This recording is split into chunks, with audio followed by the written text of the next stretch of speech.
The richest communities in history weren't the ones with the most resources. They were the ones who knew how to become invisible when everyone else was scrambling to be seen.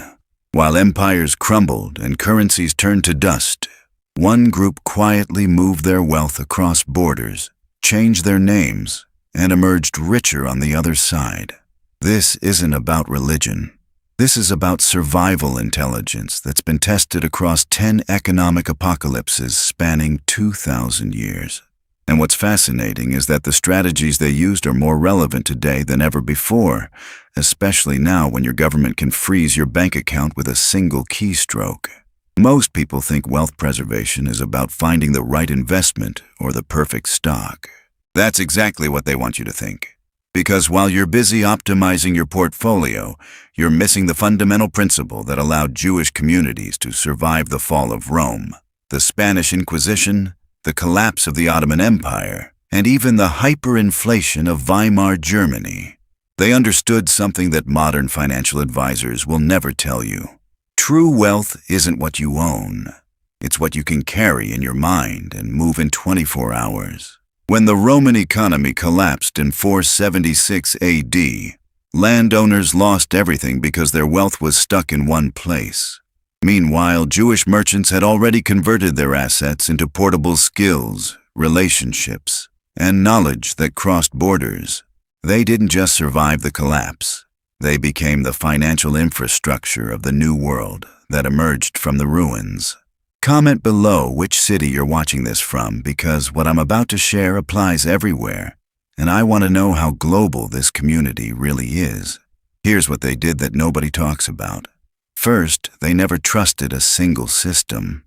While everyone else put their faith in one empire, one currency, one piece of land, Jewish communities deliberately spread their wealth across multiple jurisdictions. They had family in Alexandria, business partners in Constantinople, and trade routes that touched 3 continents. When one economy failed, they simply shifted operations. This wasn't luck. This was engineered redundancy. During the Spanish Inquisition of 1492, when Jews were given 4 months to convert or leave, those who had prepared weren't scrambling. They had already moved portions of their wealth to Amsterdam, to the Ottoman Empire, to North Africa. The ones who lost everything were the ones who believed the system would protect them because they had done nothing wrong. Second principle, and this one is critical, they invested in skills that couldn't be confiscated. You can take someone's land. You can seize their gold. You can burn their business to the ground. But you cannot extract knowledge from their brain. This is why Jewish communities became doctors, mathematicians, translators, and merchants who understood complex financial instruments. These weren't random career choices. These were strategic decisions made by communities who knew that persecution was a matter of when, not if. When the Crusades devastated European trade routes in the 11th and 12th centuries, Jewish merchants were the only ones who could navigate the complex networks between Christian and Muslim territories because they spoke multiple languages and understood both legal systems. They became indispensable, which is another layer of protection nobody talks about. Make yourself so valuable that even your enemies need you. The third strategy was creating parallel financial systems. When you're excluded from the mainstream economy, you don't beg to be let back in. You build your own. This is how Jewish communities pioneered bills of exchange, the early version of checks that allowed money to move across Europe without physically transporting gold. They created trust networks where a piece of paper in Venice could be exchanged for silver in Hamburg, all based on reputation and community enforcement. When the Black Death wiped out a third of Europe's population in the 1300s and the economy collapsed, these parallel systems kept functioning because they weren't dependent on any single government or institution. This is the same principle behind cryptocurrency today, by the way. Decentralized systems that exist outside government control. History doesn't repeat, but it definitely rhymes. Let's talk about the hyperinflation of Weimar Germany. one of the most brutal economic collapses in modern history. Between 1921 and 1923, the German mark went from 4.2 marks per dollar to 4.2 trillion marks per dollar. Life savings evaporated. Pensions became worthless. The middle class was destroyed. But here's what's never mentioned in history books. Jewish families who understood the playbook from previous collapses had already moved their wealth into hard assets, foreign currencies, and international businesses. They weren't smarter. They were more paranoid. And paranoia is pattern recognition combined with historical memory. While their neighbors trusted that the government would fix things, Jewish communities remembered the Cossack pogroms, the expulsion from England in 1290, the Rhineland massacres. They knew that when economic collapse happens, minorities get blamed, and blame turns into violence. So they prepared not just for economic survival, but physical survival. The fourth principle is network effects. Wealth isn't just about what you have. It's about who you know and who trusts you.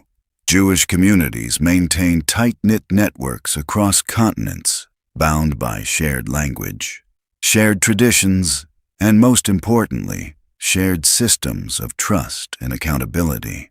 When a Jewish merchant in Cairo vouched for a Jewish trader in Barcelona, that recommendation carried weight because the entire network's reputation was on the line. This created a competitive advantage that individual actors could never replicate.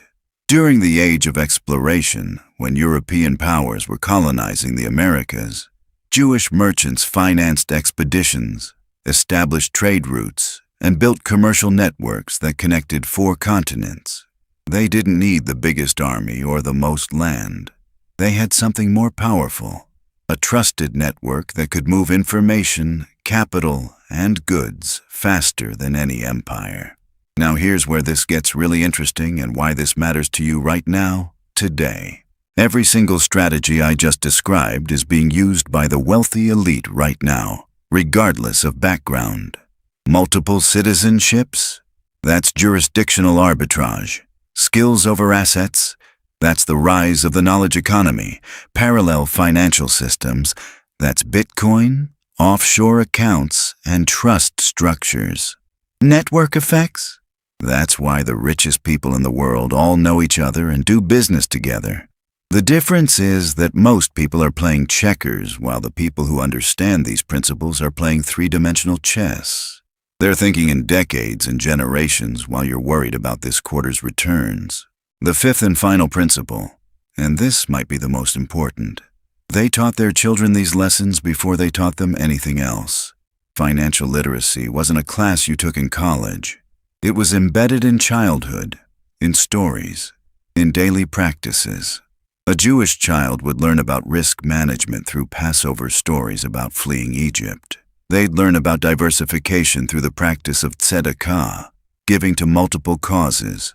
They'd learn about compound growth through studying Talmudic debates about fair lending practices. This wasn't education. This was cultural programming designed to produce generation after generation of people who understood money, power, and survival. And here's the uncomfortable truth.